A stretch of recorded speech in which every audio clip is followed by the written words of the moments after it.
ನಮಸ್ಕಾರ ಗೆಳೆಯರಿ, stock market Kannada ಚಾನಲ್ಗೆ ಸ್ವಾಗತ ಸುಸ್ವಾಗತ. ಗೆಳೆಯರಿ, ವಿಡಿಯೋದಲ್ಲಿ ನಮ್ಮ ಮಾರ್ಕೆಟ್ಗೆ ಸಂಬಂಧಪಟ್ಟಂತೆ ಹಾಗೂ ಕೆಲವು ಇಂಡಿವಿಜುವಲ್ ಸ್ಟಾಕ್ ಗಳಿಗೆ ಸಂಬಂಧಪಟ್ಟಂತೆ ಇವತ್ತು ಬಂದಂತಹ ಬ್ರೇಕಿಂಗ್ ಸುದ್ದಿಗಳ ಬಗ್ಗೆ ತಿಳ್ಕೊಳ್ಳುವಂತ ಪ್ರಯತ್ನವನ್ನು ಮಾಡೋಣ. ಎಸ್ಪೆಷಲಿ ಇವತ್ತು ಒಂದು ಸ್ಟಾಕ್ ಒಂದು ಫ್ರಾಡ್ ಕೇಸ್ ಕಾರಣಕ್ಕೆ ಕ್ರಾಶ್ ಆಯ್ತು, ಅದ್ರ ಬಗ್ಗೆ ಕೂಡ ಒಂದಷ್ಟು ವಿಷಯನ ತಿಳ್ಕೊಳ್ಳೋಣ. ಆ ಸ್ಟಾಕ್ ಯಾವುದು ಅಂತ ನಿಮ್ಗೆ ಈಗಾಗಲೇ ಗೊತ್ತಿದೆ, ಯಾಕಂದ್ರೆ ಮಾರ್ನಿಂಗ್ ವಿಡಿಯೋದಲ್ಲೂ ಕೂಡ ಇದ್ರ ಬಗ್ಗೆ ನಾನು ಕವರ್ ಮಾಡಿದ್ದೆ. ನೋಡೋಣ ಏನೆಲ್ಲ ಕಾರಣಗಳಿದ್ದಾವೆ ತಿಳ್ಕೊಳ್ಳೋಣ. ಗೆಳೆಯರಿ, ಮೊದಲಿಗೆ ಡಿಸ್ಕ್ಲೇಮರ್ ಕೊಡ್ಲಿಕ್ಕೆ ಇಷ್ಟಪಡ್ತೀನಿ. ಇಲ್ಲಿ ಕವರ್ ಮಾಡ್ತಿರುವಂತ ಯಾವುದೇ ಸ್ಟಾಕ್ ಅನ್ನು ಕೂಡ ರೆಕಮೆಂಡ್ ಮಾಡ್ತಿಲ್ಲ. ನೀವು ಫರ್ದರ್ ಸ್ಟಡಿ ಮೆಡಿಟೇಷನ್ ತಗೊಳ್ಬಹುದು. ಆಸ್ ಎ ಎಜುಕೇಶನಲ್ ಪರ್ಪಸ್ ನಾನು ವಿಡಿಯೋ ನಿಮ್ಮ ಮುಂದೆ ತರ್ತಾ ಇದ್ದೀನಿ. ಹಾಗೆ ಡಿಸ್ಕ್ರಿಪ್ಷನ್ ಅಲ್ಲಿ ಅಕೌಂಟ್ ಓಪನಿಂಗ್ ಲಿಂಕ್ ಇದೆ, ಅಕೌಂಟ್ ಅನ್ನು ಓಪನ್ ಮಾಡ್ಕೊಳ್ಬಹುದು. ಇನ್ವೆಸ್ಟ್ಮೆಂಟ್ ಗೆ ಸಂಬಂಧಪಟ್ಟಂತೆ ನಿಮ್ಗೆ ಏನಾದ್ರು ಸಪೋರ್ಟ್ ಬೇಕು ಅಂತಂದ್ರೆ ಈ ನಂಬರ್ ಗಳ ಮೂಲಕ ನಮ್ಮ ಟೀಮ್ ನ ಕಾಂಟ್ಯಾಕ್ಟ್ ಮಾಡಬಹುದು. ಇಲ್ಲಿ ಮೆನ್ಷನ್ ಮಾಡಿರುವಂತಹ ಎಲ್ಲ ಸರ್ವಿಸಸ್ ನಮ್ಮ ಮೂಲಕ ಸಿಗುತ್ತೆ. ಬಟ್ ಇದಕ್ಕೆ ಕಂಡೀಷನ್ ಒಂದೇ, ನಮ್ಮ ಮೂಲಕ ಅಕೌಂಟ್ ಓಪನ್ ಆಗಿರಬೇಕು. ಹಾಗಾಗಿ ಅಕೌಂಟ್ ಓಪನ್ ಮಾಡ್ಕೊಂಡು ಕಾಂಟ್ಯಾಕ್ಟ್ ಮಾಡಬಹುದು. ಸೊ ಮೊದಲಿಗೆ IDFC ಫಸ್ಟ್ ಬ್ಯಾಂಕ್ ಗೆ ಸಂಬಂಧಪಟ್ಟಂತೆ ಒಂದಷ್ಟು ವಿಷಯವನ್ನ ತಿಳ್ಕೊಳ್ಳೋಣ, ನಂತರ ಬೇರೆ ಸುದ್ದಿಗಳ ಕಡೆ ಮುಂದುವರಿಯೋಣ. ಇವತ್ತು ನೋಡಬಹುದು 16% down performance IDFC first bank ಅಲ್ಲಿ ನೋಡ್ಲಿಕ್ಕೆ ಸಿಕ್ತು. ಓಪನಿಂಗ್ ಡೌನ್ ಅಲ್ಲಿ ಆಯ್ತು, ಅದರಲ್ಲೂ ಟ್ರೇಡಿಂಗ್ ಸ್ವಲ್ಪ ಹೊತ್ತು ಆಲ್ಟ್ ಆಯ್ತು, ನಂತರ ಸ್ಟಾರ್ಟ್ ಆಯ್ತು, ಮತ್ತೆ ಡೌನ್ ಆಯ್ತು, ಮತ್ತೆ ಇಲ್ಲಿ ನೋಡಬಹುದು ಟ್ರೇಡಿಂಗ್ ಆಲ್ಟ್ ಆಯ್ತು, ಮತ್ತೆ ಡೌನ್ ಆಯ್ತು, ಮತ್ತೆ ಒಂದಷ್ಟು ಅಪ್ ಆಗಿ ಸೇಮ್ ಲೆವೆಲ್ ಅಲ್ಲಿ ಕೊನೆವರೆಗೂ ಕೂಡ ಟ್ರೇಡ್ ಆಗಿದೆ. ಓವರ್ ಆಲ್ 16% ಡೌನ್ ಅಲ್ಲಿ ಸ್ಟಾಕ್ ಇವತ್ತು ಕ್ಲೋಸಿಂಗ್ ಅನ್ನ ಕೊಟ್ಟಿದೆ.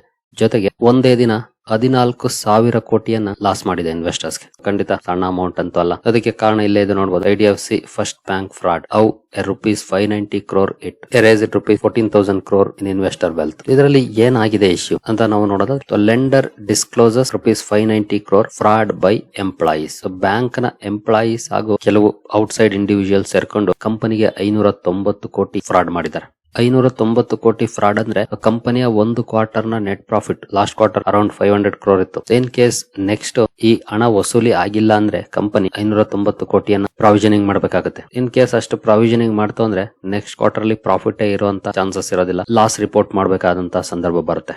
ಇದು ಇವತ್ತು ಈ ಸ್ಟಾಕ್ ಅಲ್ಲಿ ಬಿಗ್ ನೆಗೆಟಿವ್ ರಿಯಾಕ್ಷನ್ ಗೆ ಕಾರಣ ಆಗಿದೆ. ಹಾಗಾದ್ರೆ ಬ್ಯಾಂಕ್ ಏನ್ ಹೇಳಿದೆ ಇದಕ್ಕೆ ಸಂಬಂಧಪಟ್ಟಂತೆ? ನಾನು ಮಾರ್ನಿಂಗ್ ವಿಡಿಯೋದಲ್ಲೂ ಕೂಡ ಹೇಳಿದೆ, ಇದು ಎಂಪ್ಲಾಯಿ ಲೆವೆಲ್ ಅಲ್ಲಿ ಆಗಿರುವಂತದ್ದು. ಇನ್ ಕೇಸ್ ಮ್ಯಾನೇಜ್ಮೆಂಟ್ ಲೆವೆಲ್ ಅಲ್ಲಿ ಏನಾದ್ರು ಆಗಿದ್ರೆ ಇವತ್ತಿನ ಡೌನ್ ಫಾಲ್ ಏನಿದೆ 16%, ಅದು 16 ಆಗಿರ್ತಿರ್ಲಿಲ್ಲ, ಇನ್ನೂ ಜಾಸ್ತಿ ಆಗಿರ್ತಾ ಇತ್ತು. ಎಂಪ್ಲಾಯಿ ಲೆವೆಲ್ ಲಿಮಿಟೆಡ್ ಇರುತ್ತೆ, ಬಟ್ ಲಿಮಿಟೆಡ್ ಅಲ್ಲೇ 590 ಕೋಟಿ ಮಾಡಿದ್ದಾರೆ. ಇದೇನಾದ್ರು ಇನ್ ಕೇಸ್ ಮ್ಯಾನೇಜ್ಮೆಂಟ್ ಲೆವೆಲ್ ಆದ್ರೆ ಸಾವಿರಾರು ಕೋಟಿಗಳಲ್ಲಿ ಇರುತ್ತೆ. ಇನ್ನು ಬ್ಯಾಂಕ್ ಏನ್ ಹೇಳಿದೆ ಅಂತ ನೋಡಬಹುದು. ಕಂಪನಿ ಕಾಲ್ ಮಾಡಿದೆ ಈ ಇಶ್ಯೂ ರೈಸ್ ಆದ್ಮೇಲೆ. ಮೊದಲಿಗೆ ಕಂಪನಿ ಪೊಲೀಸ್ ಕಂಪ್ಲೇಂಟ್ ಅನ್ನ ಫೈಲ್ ಮಾಡಿದೆ, ಈ ಬಗ್ಗೆ ಮಾಹಿತಿಯನ್ನ ಕೊಟ್ಟಿದೆ. ಹಾಗೆ recovery process started already, recovery process ಅನ್ನ ಶುರು ಮಾಡಿದೆ. Next bank employees transferred amount to other banks account. IDFC first bank ನ ಎಂಪ್ಲಾಯೀಸ್ ಬೇರೆ ಬ್ಯಾಂಕ್ ಗಳಿಗೆ ಅಥವಾ ಬ್ಯಾಂಕ್ ನ ಅಕೌಂಟ್ ಗಳಿಗೆ ಹಣವನ್ನ ಟ್ರಾನ್ಸ್ಫರ್ ಮಾಡಿದ್ದಾರೆ. ಜೊತೆಗೆ ಕಂಪನಿ ಕೂಡ ಹೇಳಿದೆ ನೋಡಬಹುದು, no senior management personnel involved. ಯಾವುದೇ ರೀತಿಯ ಸೀನಿಯರ್ ಮ್ಯಾನೇಜ್ಮೆಂಟ್ ಲೆವೆಲ್ ಎಂಪ್ಲಾಯೀಸ್ ಅಥವಾ ಪರ್ಸನಲ್ಸ್ ಇನ್ವಾಲ್ವ್ ಆಗಿಲ್ಲ ಇಲ್ಲಿ, ಅದನ್ನ ಕ್ಲಿಯರ್ ಆಗಿ ಹೇಳಿದೆ. Will implement necessary controls if required. ಏನಾದ್ರು ಅವಶ್ಯಕತೆ ಬಿದ್ರೆ ನೆಸೆಸರಿ ಕಂಟ್ರೋಲ್ಸ್ ಅನ್ನ ಇಂಪ್ಲಿಮೆಂಟ್ ಮಾಡ್ತೀವಿ ಅಂತ ಹೇಳಿದೆ. Bank is in full control, transaction will continue smoothly. Transaction as usual ಮುಂದುವರಿಯುತ್ತೆ, ಅಂದ್ರೆ ಸಮಸ್ಯೆ ಏನಿಲ್ಲ ಕಂಪನಿಯ ಬ್ಯಾಂಕಿಂಗ್ ಆಕ್ಟಿವಿಟೀಸ್ಗೆ. ಇದ್ರ ಬಗ್ಗೆ ಮಾಹಿತಿಯನ್ನ ಕೊಟ್ಟಿದೆ. ಯೂಶಲಿ ಬ್ಯಾಂಕ್ ಗಳಲ್ಲಿ ಈ ರೀತಿ ಫ್ರಾಡ್ ಕೇಸ್ ಗಳಾದಾಗ ಏನ್ ಸಮಸ್ಯೆ ಆಗುತ್ತೆ ಅಂತಂದ್ರೆ ಬ್ಯಾಂಕ್ ರನ್ ಅಂತಾರೆ. ಬ್ಯಾಂಕ್ ಅಲ್ಲಿ ಅಕೌಂಟ್ ಹೊಂದಿರೋ ಅಂತವ್ರೆಲ್ಲರೂ ಕೂಡ ಬಂದ್ಬಿಟ್ಟು ಬ್ಯಾಂಕ್ ನ ಮೇಲೆ ಮುಗಿ ಬೀಳ್ತಾರೆ ಹಣವನ್ನ ತೆಗಿಯಕ್ಕೆ. ಯಾಕಂದ್ರೆ ಫ್ರಾಡ್ ಕೇಸ್ ಆಗಿ ನಮ್ಮ ಹಣ ಬರುತ್ತೋ ಇಲ್ವೋ ಅನ್ನೋಂತ ಭಯ ಎಲ್ರಿಗೂ ಇರುತ್ತಲ್ಲ. ಫಾರ್ ಎಕ್ಸಾಂಪಲ್, ನಾವೇ ಅಕೌಂಟ್ ಹೊಂದಿದ್ದೀವಿ ಅಂದ್ರೆ ನಮ್ಮ ಸೇವಿಂಗ್ಸ್ ಅಕೌಂಟ್ ಅಲ್ಲಿ ಒಂದಷ್ಟು ಹಣ ಇದೆ ಅಂದ್ರೆ ಅದೇನಾದ್ರೂ ಹೋಗ್ಬಿಟ್ರೆ ಅನ್ನೋ ಭಯ ಎಲ್ರಿಗೂ ಇದ್ದೇ ಇರುತ್ತೆ. ಹಾಗಾಗಿ ಬ್ಯಾಂಕ್ ರನ್ ಉಂಟಾದ್ರೆ ಬ್ಯಾಂಕ್ ಗಳು ಕ್ರಾಶ್ ಆಗುವಂತ ಚಾನ್ಸಸ್ ಕೂಡ ಇರುತ್ತೆ. ಇದೇ ರೀತಿಯಾಗಿ ಬ್ಯಾಂಕ್ ಗಳು ಈ ಹಿಂದೆ ಕ್ರಾಶ್ ಆಗಿರುವಂತದ್ದು ಎಸ್ ಬ್ಯಾಂಕ್ ಅಲ್ಲಿ ಅದೇ ಅಮೆರಿಕದಲ್ಲಿ 2007-8ರಲ್ಲಿ ಕ್ರೈಸಿಸ್ ಏನಾಯ್ತು, ಅದು ಕೂಡ ಅದೇ ರೀತಿಯಾಗಿದ್ದು. ಅಂದ್ರೆ ಒಂದು ಫ್ರಾಡ್ ಕೇಸ್ ಬಂತು, ಇಮಿಡಿಯೇಟ್ಲಿ ಜನ ಮುಗಿ ಬೀಳ್ತಾರೆ ಬ್ಯಾಂಕ್ ಹತ್ರ.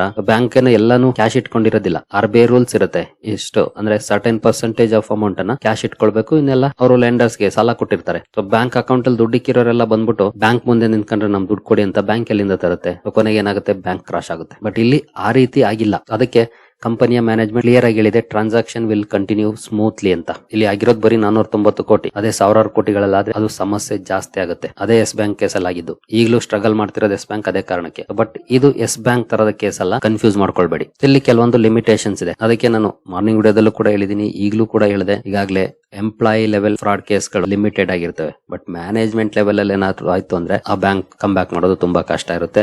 RBI ಇಂಟರ್ವ್ಯೂನ್ ಮಾಡಬೇಕಾಗುತ್ತೆ. RBI ಕೂಡ ಕೆಲವೊಂದು ಮಾತುಗಳನ್ನು ಹೇಳಿದೆ, ನೋಡೋಣ. ನೆಕ್ಸ್ಟ್ IDFC ಫಸ್ಟ್ ಬ್ಯಾಂಕ್ ನೋಡಬಹುದು. Bank is well capitalised, expect credit cost to come down. Credit cost ಕಡಿಮೆ ಆಗೋದನ್ನ ಎಕ್ಸ್ಪೆಕ್ಟ್ ಮಾಡಬಹುದು ಅಂತ ಹೇಳ್ತಿದೆ.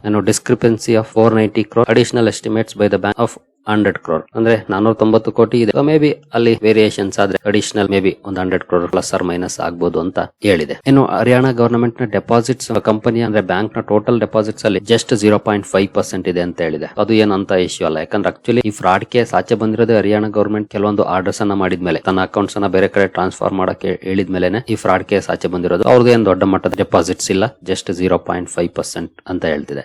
ಏನೋ not A digital transaction, employees and external parties var involved. ಇದು ಡಿಜಿಟಲ್ ಟ್ರಾನ್ಸಾಕ್ಷನ್ ಅಲ್ಲ, ಬ್ಯಾಂಕ್ ನ ಎಂಪ್ಲಾಯೀಸ್ ಹಾಗೂ ಎಕ್ಸ್ಟರ್ನಲ್ ಪಾರ್ಟೀಸ್ ಇನ್ವಾಲ್ವ್ ಆಗಿ ಮಾಡಿರೋ ಅಂತದ್ದು.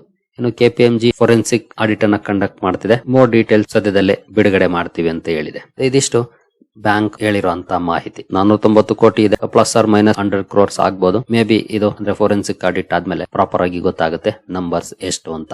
ಇನ್ನು ನೆಕ್ಸ್ಟ್ ಏನು ಆಕ್ಚುಲಿ RBI ಏನ್ ಹೇಳ್ತಿದೆ ಅದು ಬಹಳ ಮ್ಯಾಟರ್ ಆಗುತ್ತೆ. ನೋಡಬಹುದು, no systemic issue here. RBI ಹೇಳಿರುವಂತದ್ದು. RBI governor Sanjay Malhotra react to IDFC first bank ₹590 crore fraud. We are watching the development, there is no systemic issue here. ಅಂದ್ರೆ ಸಿಸ್ಟಮಿಕ್ ಇಶ್ಯೂ ಅಂದ್ರೆ overall banking sector ನ ಮೇಲೆ negative impact ಮಾಡುವಂತ issue ಇಲ್ಲ ಅಂತ ಹೇಳಿದ್ದಾರೆ. Particular IDFC first bank limited ಇದು. Overall banking sector ಏನು ಸಮಸ್ಯೆಯನ್ನ ತರುವಂತದ್ದಲ್ಲ, ಬಟ್ ಡೆವಲಪ್ಮೆಂಟ್ಸ್ ಅನ್ನ ನಾವು ವಾಚ್ ಮಾಡ್ತಿದೀವಿ ಅಂತ ಹೇಳಿದ್ದಾರೆ. ಈಗಾಗಲೇ ಅದಕ್ಕೆ ಎಕ್ಸ್ಪ್ಲನೇಷನ್ ಕೂಡ RBI ಕೇಳಿರುತ್ತೆ. ಇನ್ನು KPMG ಲೆವೆಲ್ ಫೋರೆನ್ಸಿಕ್ ಆಡಿಟ್ ಆದ್ಮೇಲೆ ಇನ್ನು ಕ್ಲಾರಿಟಿ ಸಿಗ್ತಾ ಹೋಗುತ್ತೆ ಈ ಫ್ರಾಡ್ ಕೇಸ್ಗೆ ಸಂಬಂಧಪಟ್ಟಂತೆ. So then what next? ಏನಿಲ್ಲ, ಕಂಪನಿ ಆಡಿಟಿಂಗ್ ಮಾಡುತ್ತೆ, ಅಂದ್ರೆ ಫೋರೆನ್ಸಿಕ್ ಆಡಿಟಿಂಗ್. ಅಲ್ಲಿ ಎಷ್ಟು ಫ್ರಾಡ್ ಕೇಸ್ ಆಗಿದೆ ಅಂತ ನೋಡ್ತಾರೆ. ನಂತರ ಎಷ್ಟು ವಸೂಲಿ ಆಗುತ್ತೆ ಅದನ್ನ ನೋಡ್ತಾರೆ. ಇನ್ ಕೇಸ್ ಅದರಲ್ಲಿ ಒಂದಷ್ಟು ವಸೂಲಿ ಆಗ್ಲಿಲ್ವಾ, ನೆಕ್ಸ್ಟ್ Q4 ರಿಸಲ್ಟ್ ಏನ್ ಬರುತ್ತೆ ಅದರಲ್ಲಿ ಪ್ರಾವಿಷನಿಂಗ್ ಅನ್ನ ಮಾಡಬೇಕಾಗುತ್ತೆ ಕಂಪನಿ. ಫಾರ್ ಎಕ್ಸಾಂಪಲ್ 490 ಕೋಟಿ ಅಂತಾನೆ ಇಟ್ಕೊಳ್ಳೋಣ. 200 ಕೋಟಿ ರಿಕವರ್ ಆಯ್ತು, ಇನ್ನ 290 ಕೋಟಿ ರಿಕವರ್ ಆಗ್ಲಿಲ್ಲ. ಅದನ್ನ ಅವರು ತನ್ನ ಪ್ರಾಫಿಟ್ ಅಲ್ಲಿ ಎತ್ತಿಡಬೇಕಾಗುತ್ತೆ, ಪ್ರಾವಿಷನಿಂಗ್ ಮಾಡಬೇಕಾಗುತ್ತೆ ಬ್ಯಾಂಕ್. ಇನ್ ಕೇಸ್ 490 ಕೋಟಿನೂ ರಿಕವರ್ ಆಗ್ಲಿಲ್ವಾ, ಅಷ್ಟನ್ನು ಪ್ರಾವಿಷನಿಂಗ್ ಮಾಡಬೇಕಾಗುತ್ತೆ.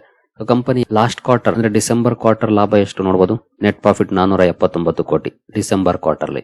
ಒಂದು ಕ್ವಾರ್ಟರ್ ನೆಟ್ ಪ್ರಾಫಿಟ್ ಮೈನಸ್ ಆಗುವಂತ ಚಾನ್ಸಸ್ ಇದೆ ಇನ್ ಕೇಸ್ ಏನಾದ್ರೂ ರಿಕವರ್ ಆಗಿಲ್ಲ ಅಂದ್ರೆ. ಮೇ ಬಿ ಬೇರೆ ಅಕೌಂಟ್ ಗಳಿಗೆ ಟ್ರಾನ್ಸ್ಫರ್ ಮಾಡಿದ್ದಾರೆ ಅಂದ್ರೆ ಅದು ರಿಕವರ್ ಆಗುವಂತ ಚಾನ್ಸಸ್ ಇರುತ್ತೆ. ಎಸ್ಪೆಷಲಿ ಆ ಅಕೌಂಟ್ ಗಳಲ್ಲಿ ಹಣ ಇದ್ರೆ ರಿಕವರಿ ಮಾಡ್ಕೊಳ್ತಾರೆ, ಬಟ್ ಹಣ ಇಲ್ಲ ಅಂದ್ರೆ ಸಮಸ್ಯೆ ಆಗುತ್ತೆ, ಒಂದಷ್ಟು ತಡ ಆಗಬಹುದು. ಓವರ್ ಆಲ್ ಹೇಳ್ಬೇಕು ಅಂದ್ರೆ ಸ್ವಲ್ಪ ದೊಡ್ಡ ಅಮೌಂಟ್ ಕಂಪನಿಯ ಕ್ವಾರ್ಟರ್ಲಿ ನೆಟ್ ಪ್ರಾಫಿಟ್ ಅನ್ನ ನೋಡಿದ್ರೆ, ಬಟ್ ಸ್ಟಿಲ್ ಇದು ಎಂಪ್ಲಾಯಿ ಲೆವೆಲ್ ಫ್ರಾಡ್ ಆಗಿರೋದ್ರಿಂದ ಲಿಮಿಟೆಡ್ ಇರುತ್ತೆ. ಇನ್ ಕೇಸ್ ಮ್ಯಾನೇಜ್ಮೆಂಟ್ ಲೆವೆಲ್ ಹೋದ್ರೆ ಖಂಡಿತ ಇದು ಬಿಗ್ ಟ್ರಬಲ್ ಆಗುತ್ತೆ ಬ್ಯಾಂಕ್. ಬಟ್ ಸದ್ಯದ ಮಟ್ಟಿಗೆ ಅಂತಹ ಸಿಚುಯೇಷನ್ ನೋಡ್ಲಿಕ್ಕೆ ಸಿಗ್ತಾ ಇಲ್ಲ, ಎಂಪ್ಲಾಯಿ ಲೆವೆಲ್ ಅಲ್ಲೇ ಇರುವಂತಹ ಪ್ರಾಬಬಿಲಿಟಿ ಇದೆ.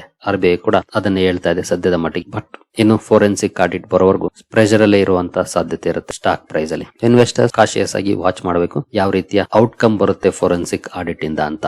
ಇವನ್ ಸೆಬಿ ಕೂಡ ಈಗ ಕಂಪನಿಗೆ ಒಂದಷ್ಟು ಮಾಹಿತಿಯನ್ನ ಕೇಳಬಹುದು, ಹಾಗೆ RBI ಕೂಡ ಕೇಳುತ್ತೆ. ಅವಶ್ಯಕತೆ ಬಿದ್ರೆ ಸೆಬಿ ಕೂಡ ಫೋರೆನ್ಸಿಕ್ ಆಡಿಟ್ ಅನ್ನ ಮಾಡಿಸಬಹುದು. ಎಲ್ಲ ವಿಷಯಗಳು ಇರುತ್ತೆ. ಜೊತೆಗೆ ಈ ಟ್ರಾನ್ಸಾಕ್ಷನ್ಸ್ ಏನಿದೆ ಒಂದು ಬ್ರಾಂಚ್ ಅಲ್ಲಿ ನಡೆದಿರುವಂತದ್ದು, ಚಂಡೀಗಢ ಬ್ರಾಂಚ್ ಅಲ್ಲಿ, ಬೇರೆ ಕಡೆ ಎಲ್ಲೂ ನಡೆದಿಲ್ಲ, ಒಂದೇ ಒಂದು ಬ್ರಾಂಚ್ ಅಲ್ಲಿ ಆಗಿರುವಂತದ್ದು ಈ ಕೇಸ್. ಜೊತೆಗೆ ನೋಡಬಹುದು, as a recovery measure IDFC first bank has sent recall request to certain beneficiary banks to lien mark balance suspicious accounts held in this banks. ಈಗಾಗಲೇ ಈ ಅಕೌಂಟ್ಸ್ ಏನಿದೆ ಆ ಬ್ಯಾಂಕ್ ಗಳಿಗೆ ರೀಕಾಲ್ ರಿಕ್ವೆಸ್ಟ್ ಅನ್ನು ಕೂಡ ಮಾಡಿದ್ದಾರೆ. ಬ್ಯಾಲೆನ್ಸ್ ಇತ್ತು ಅಕೌಂಟ್ ಗಳಲ್ಲಿ ಅಂದ್ರೆ ಸಮಸ್ಯೆ ಆಗೋದಿಲ್ಲ, ಇಮಿಡಿಯೇಟ್ಲಿ ಅದು ವಾಪಸ್ ಬರುವಂತ ಚಾನ್ಸಸ್ ಇರುತ್ತೆ. ಬಟ್ ಬ್ಯಾಲೆನ್ಸ್ ಎಲ್ಲ ಖಾಲಿ ಮಾಡ್ಬಿಟ್ಟಿದ್ದಾರೆ ಅಂದ್ರೆ ಸಮಸ್ಯೆ ಆಗುತ್ತೆ. ಯೂಶುವಲಿ ಫ್ರಾಡ್ ಸ್ಟಾರ್ಸ್ ಯಾರು ಅಕೌಂಟ್ ಅಲ್ಲಿ ಬಿಟ್ಕೊಳ್ಳಲ್ಲ, ಅವ್ರಿಗೂ ಗೊತ್ತಿರುತ್ತೆ. ಬಟ್ ಯಾವಾಗ ಆಗಿದೆ ಅದೆಲ್ಲವೂ ಕೂಡ ಮ್ಯಾಟರ್ ಆಗುತ್ತೆ. ಇನ್ ಕೇಸ್ ಬ್ಯಾಲೆನ್ಸ್ ಇದ್ರೆ ಖಂಡಿತ ಇಮಿಡಿಯೇಟ್ಲಿ ರಿಕವರ್ ಆಗುವಂತ ಚಾನ್ಸಸ್ ಇರುತ್ತೆ. ಎಲ್ಲ ಬ್ಯಾಲೆನ್ಸ್ ಇಟ್ಕೊಂಡಿರಲ್ಲ, ಒಂದಷ್ಟು ಎದುರು ಇರಬಹುದು. ಒಟ್ಟಿನಲ್ಲಿ ಇನ್ವೆಸ್ಟರ್ಸ್ ಗೆ 14,000 ಕೋಟಿ ಲಾಸ್ ಒಂದೇ ದಿನದಲ್ಲಿ IDFC ಫಸ್ಟ್ ಬ್ಯಾಂಕ್ ಮಾಡಿದೆ ಅಂತಾನೆ ಹೇಳ್ಬಹುದು. ಇನ್ನು ನೆಕ್ಸ್ಟ್ ನಮ್ಮ ಟ್ರಂಪ್ ಅಣ್ಣನ ಕಡೆ ಬಂದ್ರೆ, ಎಸ್ಪೆಷಲಿ ಇರಾನ್ ಗೆ ಸಂಬಂಧಪಟ್ಟಂತೆ ಒಂದಷ್ಟು ಸುದ್ದಿಗಳು ಬರ್ತಾ ಇದೆ. ಇರಾನ್ ಹಾಗೂ US ಟೆನ್ಷನ್ಸ್ ಬಗ್ಗೆ ಈಗಾಗಲೇ ಗೊತ್ತಿದೆ. ಭಾರತ ಸರ್ಕಾರ ಇರಾನ್ ನಲ್ಲಿ ನಮ್ಮ ಯಾವುದೇ ನಾಗರಿಕರಿದ್ರೆ ಅಂತವರು ಇಮಿಡಿಯೇಟ್ಲಿ ಇರಾನ್ ನ ಬಿಟ್ಟು ದೇಶಕ್ಕೆ ವಾಪಸ್ ಬನ್ನಿ ಅನ್ನೋ ಕಾಲನ್ನ ಮಾಡಿದೆ. ಯಾಕಂದ್ರೆ ಯಾವಾಗ ಬೇಕಾದ್ರೂ ಅಲ್ಲಿ ಅಟ್ಯಾಕ್ ಆಗ್ಬೋದು ಅಂತ. ಈ ಸುದ್ದಿಗಳನ್ನ ನೋಡಿದ್ರೆ ಮೇ ಬಿ ನೆಕ್ಸ್ಟ್ 2-3 ಡೇಸ್ ಅಲ್ಲಿ ಅಮೆರಿಕ ಅಟ್ಯಾಕ್ ಮಾಡಬಹುದೇನೋ ಅನಿಸ್ತಾ ಇದೆ. Not only India, even south Korea ಕೂಡ ತನ್ನ ನಾಗರಿಕರಿಗೆ ಇರಾನ್ ಇಂದ ವಾಪಸ್ ಬನ್ನಿ ಅಂತ ಕರೆಯನ್ನ ಕೊಟ್ಟಿದೆ. ಸೊ ಈ ಡೆವಲಪ್ಮೆಂಟ್ಸ್ ನೋಡಿದ್ರೆ ಮೇ ಬಿ ಅಟ್ಯಾಕ್ ಮಾಡುವಂತ ಸುದ್ದಿಗಳೇನಾದ್ರೂ ಬರ್ತಿರ್ಬೋದೇನೋ, ಬಟ್ ನೋಡೋಣ. ಇನ್ನು ಅಫಿಷಿಯಲ್ ಅನೌನ್ಸ್ಮೆಂಟ್ ಯಾವ್ದು ಬಂದಿಲ್ಲ. ಇನ್ನು US ಟ್ರೇಡ್ ಟಾಕ್ಸ್ ಗೆ ಸಂಬಂಧಪಟ್ಟಂತೆ ಫೈನಾನ್ಸ್ ಮಿನಿಸ್ಟರ್ ನಿರ್ಮಲಾ ಸೀತಾರಾಮನ್ ಅವರು ಕೆಲವು ಮಾತುಗಳನ್ನು ಹೇಳಿದ್ದಾರೆ. ನೋಡಬಹುದು, ಟೂ ಅರ್ಲಿ ಟು ಕಮೆಂಟ್. ಅಂದ್ರೆ ಏನು, ಟ್ರೇಡ್ ಟಾಕ್ಸ್ ನಡೀತಾ ಇತ್ತು, ಈಗ ಏನು ಮಾಡ್ತೀರಿ ಅನ್ನೋ ಬಗ್ಗೆ ಕೇಳಿದ್ದಾರೆ. ಇದಕ್ಕೆ ಮೇ ಬಿ ಇದು ತುಂಬಾ ಅರ್ಜೆಂಟ್ ಆಗ್ಬೋದು, ಇದಕ್ಕೆ ರಿಯಾಕ್ಟ್ ಮಾಡಿದ್ರೆ ನಾವಿಲ್ಲಿರುವಂತಹ ಅವಕಾಶಗಳನ್ನ ನೋಡ್ತಾ ಇದ್ದೀವಿ ಅನ್ನೋ ರೀತಿಯಲ್ಲಿ ಮಾತಾಡಿದ್ದಾರೆ. ಇನ್ನು ಟೆಕ್ಸ್ಟೈಲ್ ಎಕ್ಸ್ಪೋರ್ಟರ್ಸ್ ಗೆ ಸಂಬಂಧಪಟ್ಟಂತೆ ಒಂದು ಸುದ್ದಿ ಇದೆ ನೋಡಬಹುದು. Textile exporters turn cautious as Trump's 15% tariff wipes off competitive edge. 15% tariff ಏನಿದೆ, ಇದರ ಕಾರಣಕ್ಕೆ ಕಾಂಪಿಟೇಟಿವ್ ಎಡ್ಜ್ ಏನ್ ಸಿಕ್ತಿತ್ತು ಆ ನಿಟ್ಟಿನಲ್ಲಿ ಸ್ವಲ್ಪ ಕಾಶಿಯಸ್ ಆಗಿ ಮೂವ್ ಆಗೋ ಬಗ್ಗೆ ಯೋಚನೆಯನ್ನ ಮಾಡ್ತಿದ್ದಾರೆ. ಯಾಕಂದ್ರೆ ಅನ್ಸರ್ಟನಿಟೀಸ್ ತುಂಬಾ ಇದೆ, ಯಾವಾಗ ಏನ್ ಹೇಳ್ತಾರೋ ಗೊತ್ತಾಗ್ತಿಲ್ಲ. ಹಾಗಾಗಿ ಇನ್ನು ಯುರೋಪಿಯನ್ ಯೂನಿಯನ್ ಇಂದ ಒಂದು ಸುದ್ದಿ ಬಂದಿದೆ ಟ್ರೇಡ್ ಡೀಲ್ ಗೆ ಸಂಬಂಧಪಟ್ಟಂತೆ. EU says it It will not accept increase in US tariffs after Supreme Court ruling. A deal is a deal. US Supreme Court order ಬಂದ ಮೇಲೆ ನಾವು ಇನ್ನು ಹೆಚ್ಚಿನ ಟ್ಯಾರಿಫ್ ಅನ್ನ ಅಕ್ಸೆಪ್ಟ್ ಮಾಡೋದಿಲ್ಲ ಅಂತ ಹೇಳಿದ್ದಾರೆ. The Washington must provide full clarity on the steps it intends to take following the court ruling. Court rule ಮಾಡಿದ ಮೇಲೆ ನೆಕ್ಸ್ಟ್ ಸ್ಟೆಪ್ಸ್ ಏನ್ ತಗೊಳ್ತಾರೆ ಇದ್ರ ಬಗ್ಗೆ ಕ್ಲಾರಿಟಿ ಕೊಡಬೇಕು ಅಂತ ಅಮೆರಿಕಾನ ಕೇಳ್ತಾ ಇದೆ ಯುರೋಪಿಯನ್ ಯೂನಿಯನ್. ಸರಿಗಳಿರಿ, ನಿಮ್ಮಲ್ಲಿ ಯಾರಿಗಾದ್ರೂ ಸ್ಟಾಕ್ ಮಾರ್ಕೆಟ್ ಬಗ್ಗೆ ಕಲಿಯುವಂತ ಆಸಕ್ತಿ ಇದ್ರೆ ನಮ್ಮ ತರಬೇತಿ ಕಾರ್ಯಕ್ರಮಕ್ಕೆ ಸೇರ್ಕೊಳ್ಬಹುದು. 6 ತಿಂಗಳ ಕಾರ್ಯಕ್ರಮ ಆಗಿರುತ್ತೆ. ಇಲ್ಲಿ ಯಾವುದೇ ರೀತಿಯ ಸ್ಟಾಕ್ ರೆಕಮೆಂಡೇಶನ್ ಇರೋದಿಲ್ಲ, ಬಟ್ ಒಂದೊಳ್ಳೆ ಕಂಪನಿಯನ್ನ ಹೇಗೆ ಆಯ್ಕೆ ಮಾಡಬೇಕು ಅನ್ನೋದ್ರ ಬಗ್ಗೆ ತಿಳ್ಕೊಳ್ಬಹುದಾಗಿರುತ್ತೆ. ಫಂಡಮೆಂಟಲ್ ಅನಾಲಿಸಿಸ್, ಟೆಕ್ನಿಕಲ್ ಅನಾಲಿಸಿಸ್ ಹಾಗೂ ಎರಡನ್ನು ಇಂಟಿಗ್ರೇಟ್ ಮಾಡುವಂತ techniques, right time entry, exit techniques, ಈ ರೀತಿ ಸಾಕಷ್ಟು ವಿಷಯಗಳನ್ನ ಕಲಿಯುವಂತ ಅವಕಾಶ ಇರುತ್ತೆ. ಓವರ್ ಆಲ್ ಸ್ಟಾಕ್ ಮಾರ್ಕೆಟ್ ಜರ್ನಿಯಲ್ಲಿ ಲೈಫ್ ಲಾಂಗ್ ಉಪಯೋಗಕ್ಕೆ ಬರುವಂತಹ ವಿಷಯವನ್ನ ಒಳಗೊಂಡಿರುತ್ತೆ. ಇಂಟ್ರೆಸ್ಟ್ ಇರೋರು ಇಮೇಲ್ ಮೂಲಕ ಸಂಪರ್ಕ ಮಾಡಬಹುದು. ಸರಿಗಳಿರಿ, ಈ ಎಲ್ಲ ಅಪ್ಡೇಟ್ಸ್ ನಿಮಗೆ ಇಷ್ಟ ಆಗಿದೆ ಅನ್ಕೊಳ್ತೀನಿ. ಹಾಗೆ ಡಿಸ್ಕ್ರಿಪ್ಷನ್ ಅಲ್ಲಿ ಅಕೌಂಟ್ ಓಪನಿಂಗ್ ಲಿಂಕ್ ಇದೆ, ಅಕೌಂಟ್ ಅನ್ನು ಓಪನ್ ಮಾಡ್ಕೊಳ್ಬಹುದು.